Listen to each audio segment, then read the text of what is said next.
Guardia Zibilaren unitate zentral operatiboko ukoko agenteek Tubo Reunidosen Bilboko egoitza erregistratu dute gaur goizean.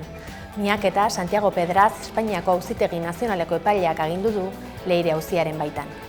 Prozesu judizial honetan, Espainiako Alderdi Sozialistaren aurka eginiko ekintza polizial eta judizialak desegiteko ustezko trama ikertzen dabiltza, Santos Terdan alderdiko antolakuntza idazkari ohia buru lukeena. Tubo Reunidos ere eztabaida publikoan aski ezaguna da azken garaietan, zuzendaritzak ezagutarazitako enplegu erregulazio espedientearen eta ondorengo administrazio konkurtsalaren harira. Baita egoeragatik plantillak duela gutxira arte aurrera eramandako greba orokorragatik ere. EH Bilduk, EAJak, Sumarrek eta Podemosek Bardeetako tiro eremua ixtea proposatu dute Espainiako Kongresuan, eta bertan eztabaidatuko dute eskaera datorren asteazkenean 10:10.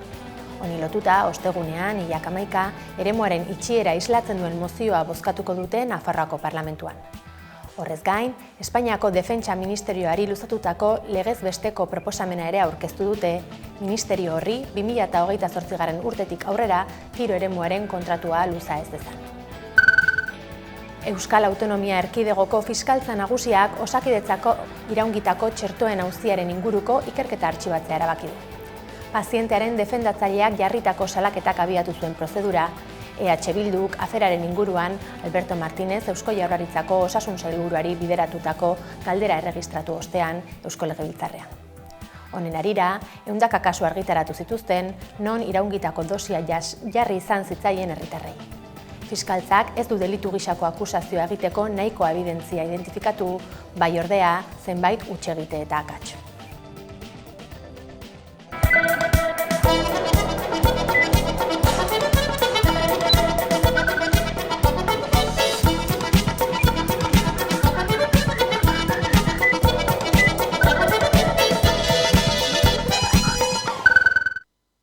Gabon guztioi eta ongi etorri ekainaren 4 albistegira. Atzo Iruñerrian Espainiako poliziak atxilotutako 28 pertsonetatik ia erdiak gaua komisaldegian pasa behar izan du. Bitokilesen urriko bisitaren harira izandako istiluengatik atzeman dituzte eta haienganako elkartasuna adierazteko elkarretaratzea egin dute Iruñean. Asteazken honetan Iruñerrian gauzatu dituzten 28 atxiloketen harira atzemandakoetatik 12 gaua komisaldegian pasa behar izan dute Iruñean. Gazte hauei elkartasuna adierazteko ostegun honetan elkarretaratzea egin dute Nafarroako Auzitegi Nazionalaren atarian. Atxilotuak pixkanaka komisaldegitik ateratzen joan dira ostegun honetan goiz eta eguerdian zehar. Iruñerriko antifasistei zigorrikez plataformak elkartasun osoa adierazi die epaitegien aurrean. Asteazken honetan Nabarrerian elkarretaratzea egin dute hainbat eragilek eta bertan 100 gazte bildu dira atxilotuei elkartasuna adierazi eta aske gelditzeko exigitzeko. Asteazken honetan ezagutarazi dute Espainiako poliziak 28 pertsona atzeman dituela Iruñerrian pasaden urriaren 30ko Bitokilesen bisitaren gertakarien harira. Atxiloketa hauek desordena publikoa egotzita egin dituzte. 2025ko udazkenean Bitokiles agitatzaile ultraeskuindarrak Espainiar estatuko hainbat unibertsitate pribatu bisitatu zituen, horien artean Nafarroako Unibertsitatea. Hezkuntza erakundeak ekitaldia egiteko baimena ukatu zion arren, Iruñera etortza erabaki zuen. Horregatik 100 pertsona mobilizatu eta bildu ziren faxismoaren aurrean kaleak hartu lelopean. Kilesen ekitaldia bertan bera geratu zen, baina Espainiako polizia eta udaltzaingoa unibertsitatearen inguruetan geratu ziren eta manifestariekin istiluak izan zituzten. Polizia bertaratutakoen aurka oldartu zen eta hainbat zauritu eta identifikatu egon ziren, bai egunean bertan baita hurrengo asteetan ere.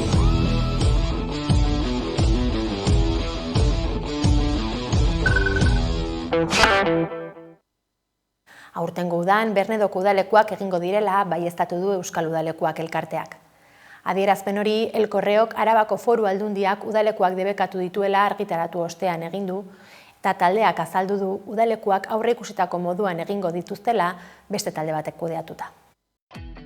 Aurtengo udan Bernedoko udalekuak egingo direla baieztatu du Euskal Udalekuak elkarteak. Izan ere, asteazken goizean El Correok zabaldutakoaren arabera, Arabako Foru Aldundiak udalekuak debekatu ditu. Eta ostiral honetan Aldundiak emango omen ditu azalpenak Arabako Batzar Nagusietan. Elkarteak azaldu duenez, iaz Arabako Foru Gobernuak sarrea elkarteari, Euskal Udalekuak taldearen barruko elkarteari, txosten administratiboa zabaldu zion. Horren ondorioz aurtengo udalekuak ezin izango ditu sarreak antolatu, baina Euskal Udalekuak elkartearen barne dagoen beste talde batek kudeatuko ditu. Berretsi dutenez, gainera, dokumentazio guztia jada bidali dute. Hoiek horrela Bernedoko udalekuen inguruan polemika piztu zenean, Arabako Aldundiak prozedura administratiboa abiatu zuen sarrearen aurka. Orain duela aste batzuk, zigor administratiboa ezartzea erabaki du. Dena den Euskal Udalekuek jakinarazi dutenez, helegitea jarriko diote ebazpenari, zigorra neurri gabea delako.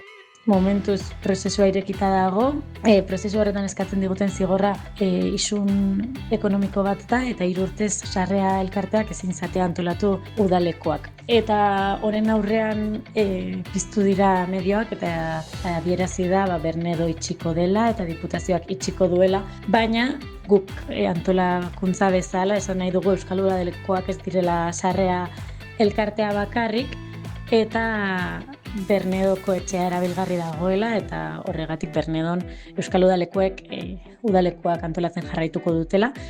Pasaden urtean Bernedoko udalekuetan parte hartu zuten hainbat haurren gurasoek bertan egiten ziren hainbat ekintzen aurka egin zuten, esaterako dutxa mistuen erabileraren kontra. Udalekuetako hezitzaileen erantzuna, berriz, Bernedo feminismoan oinarritzen zela izan zen, eta bertan aukera ematen dutela gorputzak normalizatzeko, estigmak hausteko eta lotsa eta sexualizazioa askatzeko. Era berean, hezitzaileen aurkako jazarpen kanpaina salatu zuten, sare sozial zein kaleetan zehar. Sortzen Nafarroako ikastetxen elkarteak eta eskola publiko berria sustatzen duen erakundeak jauzi.eus Iruñerriko euskarazko eskolaz kanpoko jardueren bilatzaileak 2005 matrikula jaso dituela iragarri du.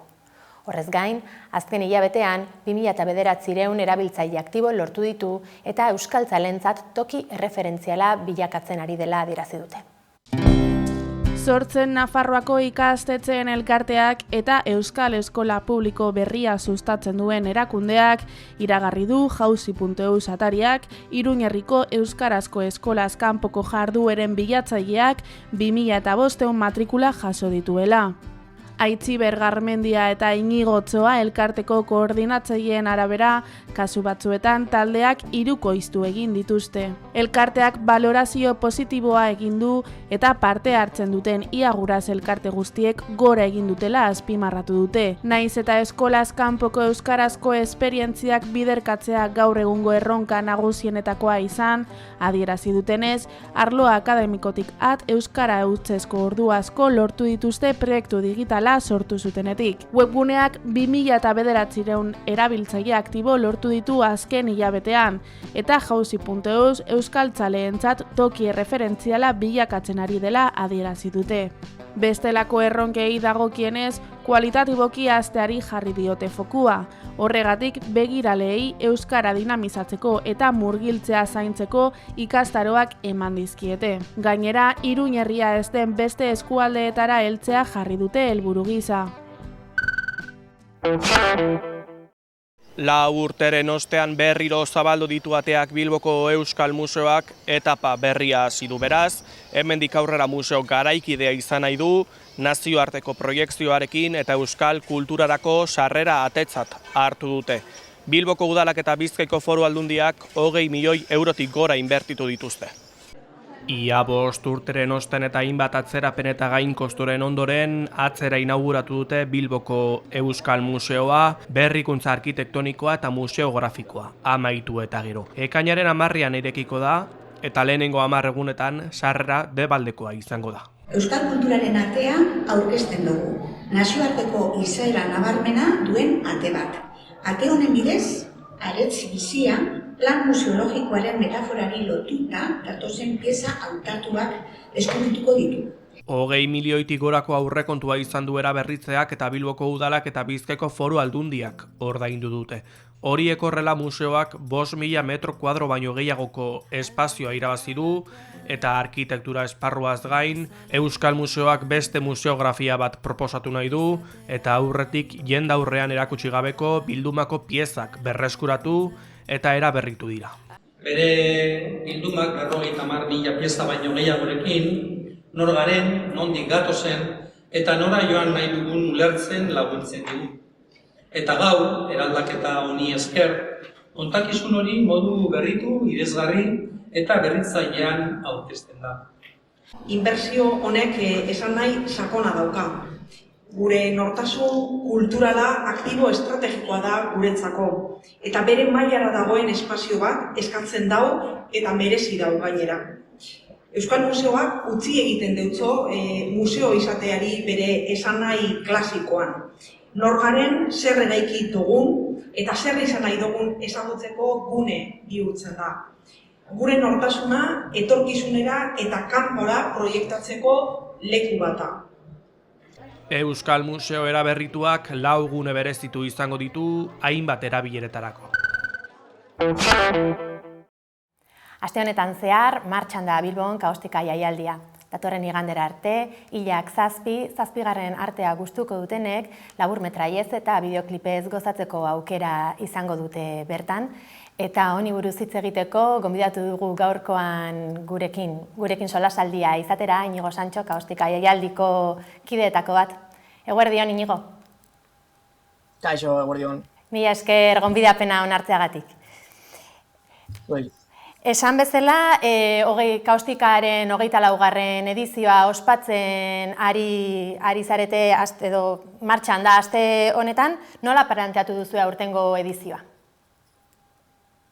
Bai, hori da, maiatzaren 26an hasi zen aurtengo kaustika jaialdia, 24. edizioa, eta aste honetan izango ditugu proiekzio eta aktibitate handienak, bai kaustikan, bai batez ere Bilbo Rocken. Eta beti bezala, kaustikan planteatzen dugu jaialdia, sormena, askatasuna, ezoikotasuna eta esperientza bereziak bizitzeko jaialdi gisa. Eta horri eutxita, esan duzu aurreko egunetan hasitakoa dela, baina zein da egun hauetako egitaraua? Bai, astean zehar izango dugu arratsaldero bai aktibitate berezi bat, bai gero jarraian proiekzioak, sail ofizialaren proiekzioak.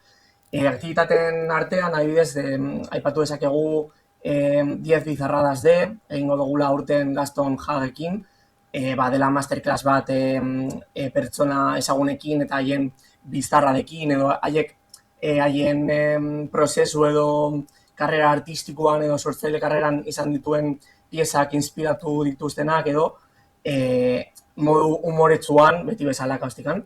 Gero bai, ospatuko dugu industri bat, Sangre Freskaren 2. edizioa, dela pitzin saioa, non sortzaile berriek euren proiektuak aurkeztu aldute, esango dugu ikusentzunezkoa dituen aurrean, eta horrela izango dute aukera irabazteko sari bat haien proiektua aurrera eramateko. Orokorrean, kaustika ez da bakarrik film laburren edo bideoklipen jaialdi bat, baizik eta hori baitugu DJ saioak, musika saioak, masterclassak, solasaldiak, eta gustatuko ditzaike aipatzea bai, zapatuan, Maio merkatuan ospatuko dugun subasta solidarioa bai, non pasan urteko erakusteko lamina batzuk subastatuko dira, infantzia maldita esposaketakoak, eta bildutako dirua La Cuadri de l'Ospiri emango zaio. Eta beraz, berezia da guretzat aipatzea aktivitate ezoiko hauek. Baina orokorrean potenteena beti izango da film eta laburre eta bideoklipen proiekzioak Bilbo Rocken. Proiekzio horiei eutxita lehenbizi, 57 lan izango dira edo daude ikusgai, nazionalitate ezberdinetako lanak dira, ez da? Bai, hala da. Guztira jaso ditugu aurten 700 esango dugu sumizioak. Aurten Goya sarietarako sailkatzaile jaialdia garenez, hori nabaritu izan dugu eta lan pilo aurkeztu dituzte. Beraz, aurtengo aukeraketa izan da oso zehatza eta filtro oso zehatz bat jarri behar izan dugu. Beraz, aurtengo edizioaren aukeraketa inoiz baino aukeratuagoa da. Eta izango ditugu, aipatu duzunez, nazioarteko piezak, baina ere bai euskal filmen presentzia handia, zen eta jaialdi honetan gustatzen zaigu jartzea elkarrizketan bertoko sorkuntza nazioarteko sorkuntzarekin. Esan duzu 700 lan aurkeztu direla aurten, nola egiten da alako aukeraketa bat 700-dik 57-koa ez da xamurra izango? Ez, ikusketa ordu asko eta lo ordu gutxi. Izan da pixkat erresumena gure barne taldea eta epaimahaiak egon dira lan mordo izan dute aukeraketa hori afinatzeko. Hasieran egiten da lehenengo esango dugu filtraketa handitxo bat, non deskartatzen dugu igual jaialdiarekin zerikusi handirik ez duten piezak igual deskartatzen dugu, eta gero ja lehenengo filtraketa horrekin egiten da bilaketa zehatzago bat. Baina zaila da. Gero 3 kategoriatan banatuta daude lanak okerrez banin banago, ez da? Fikzioa, animazioa eta bideo musikala. Zenbaterainoko espazioa du bakoitzak edo saiatzen zarete kategoria guztiek garrantzi edo espazio berbera izaten jaialdian? Bai, ideia da kategoria guztiak, 3 izatea espazio eta pisu bera. Azkenean batzutan oreka kategoria batera edo bestera egiten da, bai eta jasotako piezen kopuruari begira. Batzutan jasotzen ditugun film laburren kopurua, animazio laburren filmen kopura baino handiagoa da, normalean egiten direlako film labur gehiago. Baina saiatzen gara aukeraketan 3 kategoria hauen presentzia ekilibratuta izatea. Aipatu duzu ere bertako ekoizpena eta kanpokoaren arteko halako hartu eman bat sortzen saiatzen zaretela. Bertako horri eutsiz, zein da euskarak aurtengo kaostik handuen lekua? Bai, betianik euskarak presentzia handia izatea saiatu dugu jaialdia bai sortzailei begira, bai piezei begira, eta barneko taldeari begira ere, epaimahaiak, barneko lan taldea, eta gero eta euskararen presentzia handiagoa izatea saiatzen gara.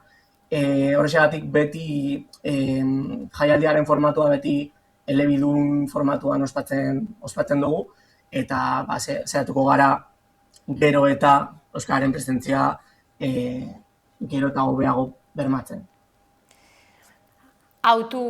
Zuek egiten duzuen autuei lotuta ere, aipatu duzue, lehiaketan dauden filme edo ekoizpenen ia erdia, emakume zuzendari edo emakume ekoizleen eskutik sortutakoak direla, zergatik egin duzue autu hori edo autu konstiente bat izan da?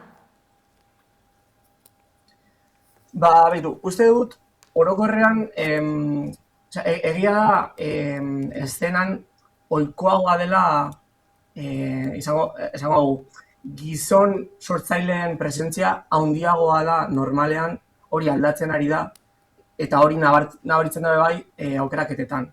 Gero bai, nik uste dut, orokorrean, orain arte, jaialdi guztietan, aukeraketak egiten zituzten pertsonak edo epaimahaiak, bai gizonak ziren. Gertatzen dena Kaostikan adibidez da, azkenengo edizioetan gauza bera gertatu da, baina aurtengo edizioan, epaimahaikideen artean 3etatik 2 dira emakume. Eta nik uste dut, ez dela erabaki kontziente bakarrik, baizik eta bebai emakumeen ikuspuntua hortza izan da, nabaritzen da gero aukeratzen direlako emakumeek sortutako pieza gehiago. Kaostikaren aurtengo edizioarekin jarraituz, omenaldi bat egin nahi izan duzu, eta omenaldi hori zuek aipatu duzuen bezala haur madarikatu izango da. Zeintzuk dira haur madarikatu horiek? Bai, haur madarikatuak dira gure film historikoan ditugun haur famatu horiek, adibidez, Los chicos del maíz edo horietakoak. Eta horregatik, adibidez, izango dugu La Profeziaren 50. urteurrenaren proiekzioa, izango dela ostegunean, ekainaren 4an, 6etan Bilborroken. Eta hor ikusi aldugu La Profezia film klasiko hori, gure aurtengo tematika estetiko hori omenaldia ginez, haur madarikatuak, karteletan eta kamisetan izango ditugu haur madarikatu horiek, eta gau bizarran, famatua dena zapatuan ospatuko dena, gauza bera izango dugu dana tematizauta. Aurtengo Kaostikak ere baditu hainbat berrikuntza, ikusi dudanetako bat da Latinoamerikara salto ere egingo duzuela, ezta? Konta iguzu pixka bat gehiago horren inguruan. Alaxe da, oso pozik gauz, eta beti izan dugu harreman estu bat Iberoamerikarekin, bereziki Mexikorekin, eta aurten ja aurrera pausu oso handi bat eman dugu, literalki cruzamos el charco, esaten den moduan, eta ospatuko dugu Kaostika Mexiko. Kaostika Mexiko ospatuko dugu, aurtengo abuztuan, Mexiko hirian, eta hortze izango dugu jaialdiaren, Kaostika 24. jaialdiaren aukeraketa ofiziala, hor proiektatuko da, eta 3 sari berezi emango dira Mexikotik. Publikoaren saria, non publikoa aukeratzen du haien pieza gogokoenak, bebai epaimai profesionalaren saria, epaimai iberoamerikar bat osatua, eta gero uste dugu dela sari bereziena dela Euskaldetzen saria.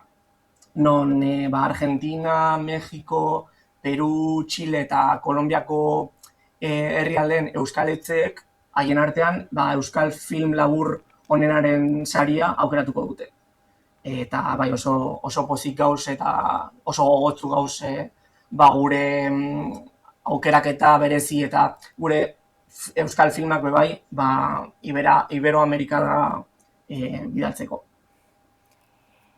Eta honez gain, aurtengo edizioan badago beste berrikuntzarik aipatu ez dugunik eta gertatzen ari direnik?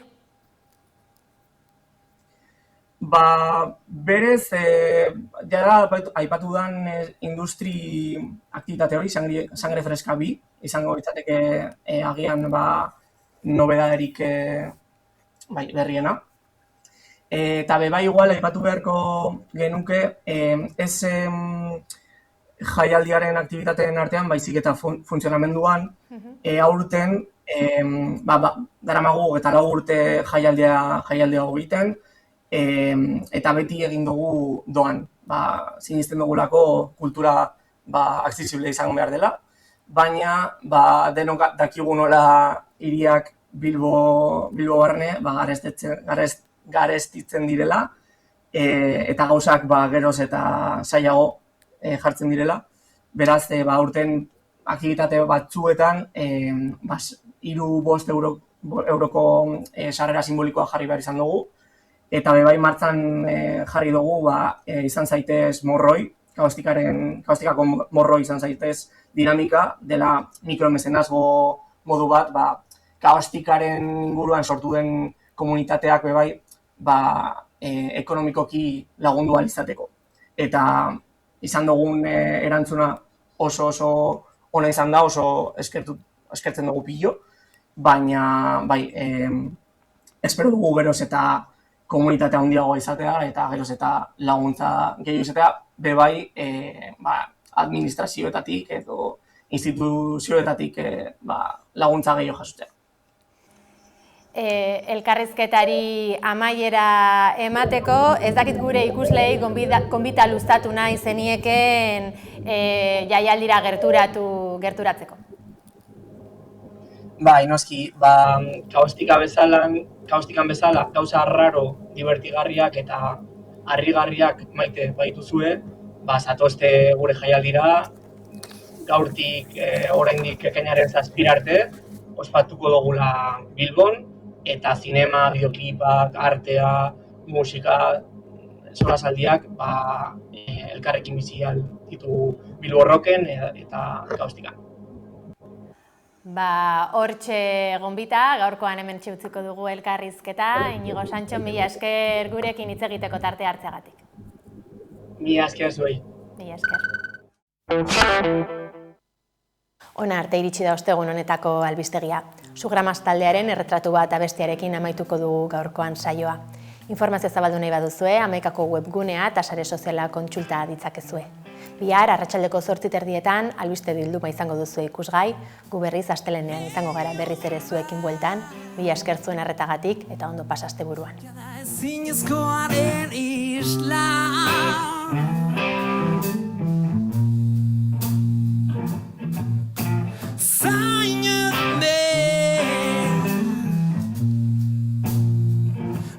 Zaren zai Lurra uskoren ondarretan Lehorraren usainaz blai Da zure eskuak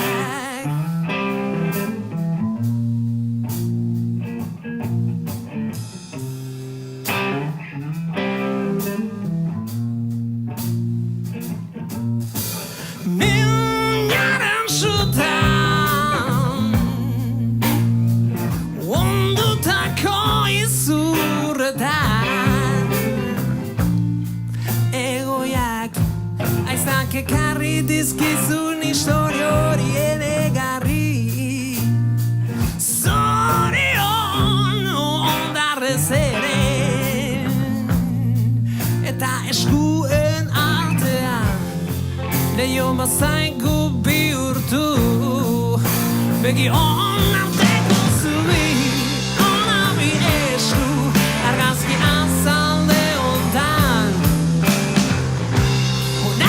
Gertu direnak Ona bibegi erretatu azalde hortan Soseguz begira ditudanak